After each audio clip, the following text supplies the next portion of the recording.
చూసావా ప్రకృతి విపత్తు? నీ మతం, నీ దేవుడు, నీ అధికారం, నీ గర్వం, నీ డబ్బు, నీ హోదా, నీ అహంకారం, నీ ఇల్లు కట్టుకునేటప్పుడు నువ్వు చూసే వాస్తు ముహూర్త బలం ఏది ఏది ఏది ఇక్కడ పనికి రాలేదు. గుళ్ళు, గోపురాలు, మసీదులు, చర్చిలు దేనికి మినహాయింపు లేదు. రాజు బంటు అనే తేడా లేదు. ప్రకృతి ముందు అంతా సమానమే అన్న విషయం గుర్తుపెట్టుకో. వాస్తవానికి ఒక పేదవాడు ఇల్లు కూలితే మహా అయితే చిన్న చిన్న గాయాలు మాత్రమే. అదే ధనవంతుడు ఇల్లు కూలితే కనీసం శవం కూడా దొరకదు. ఇది గుర్తుపెట్టుకో. గట్టిగా బతికితే మహా అయితే 100 ఏళ్లు, అందులో రాత్రి రూపంలో 50 ఏళ్లు పోతుంది. మిగిలిన 50 ఏళ్లలో ఏమీ తెలియని పసితనం అంటే బాల్యంలో 10 ఏళ్లు గడిచిపోతుంది.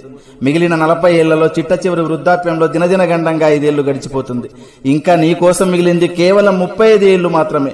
ఈ 35 ఏళ్లలోనే నీ చదువు, నీ సంపాదన, నీ కుటుంబ బాధ్యత, బంధాలు, బంధుత్వాలు అన్నీ చూసుకోవాలి. కాబట్టి జీవితం చాలా చిన్నది. ఇది తెలియక కులాలు, మతాలు, పార్టీలు అనే పగలు ప్రతీకారాలతో రగిలిపోతున్నారు. ఇది వద్దు. సాధ్యమైనంత వరకు నీ శక్తి మేరకు నీ సమాజానికి నీకు గుర్తుగా ఏదో ఒక మంచి పని చేసే వెళ్ళిపోదాం.